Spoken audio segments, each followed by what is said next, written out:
Salam. Bugünkü dərsdə Python proqramlaşdırma dilində çox vacib iki anlayış öyrənəcəyik. Kommentlər və dəyişənlər. Bunlar proqram yazarkən kodu həm daha anlaşılır edir, həm də məlumat saxlamağa kömək edir. Kommentlər proqramçı üçün yazılan qeydlərdir. Python onları oxumur və icra etmir.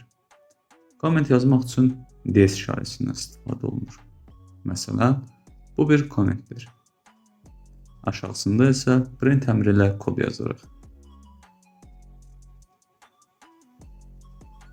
Terminalda biz sadəcə print əmrinin icra olunduğunu gördük.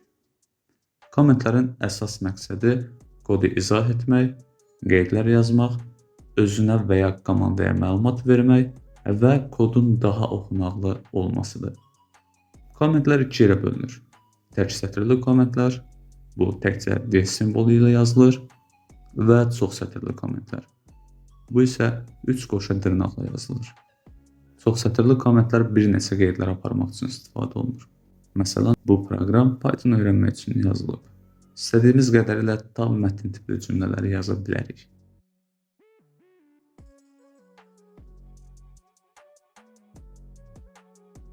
Dəyişənlər. Dəyişən məlumat saxlamaq üçün istifadə olunur. Məsələn, ad bərabərdir Kamran.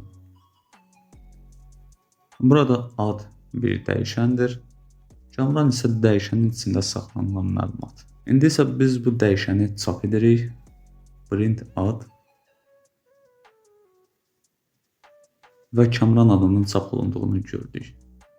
Dəyişənlər nə üçün lazımdır? Təsəvvür elə ki, istifadəçi adı, yaşı, balı və s. saxlayırsan. Əgər dəyişən istifadə eləməsən, hər dəfə məlumatı yenidən yazmalı olacaqsan.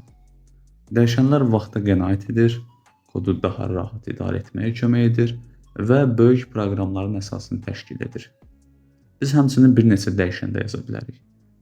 Yaş 22, şəhər Bakı. Print yaş,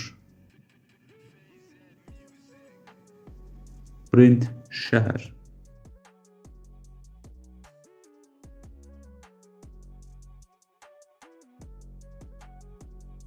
Terminalda dəyişənlərimizin çap olunduğunu gördük. Dəyişənləri adlandırarkən mütləq diqqət etmək lazımdır. Aydın olmalıdır, boşluq olmamalıdır və rəqəmlə başlamamalıdır. Məsələn, mən bu yaşın qarşısına 1 yazsam, təbii ki də bu yanlış bir üsuldur. Və ya hansısa bir dəyişənə boşluq qoysam, bu da yanlış bir üsuldur. Dəyişənlərin dəyəri sonradan da dəyişilə bilər. Məsələn, biz burada yaşa 22 təyin etmişik. Sonradan biz yaşa 30 təyin edirik və çap edirik.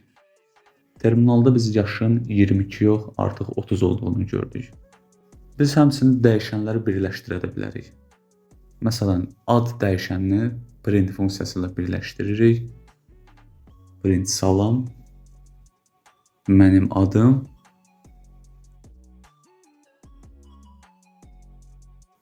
üstəgəl ad, üstəgəldir. Və budur, terminalda salam, mənim adım Kamrandır. Bugünkü videomuz bu qədər. Növbəti videolarda görüşərik.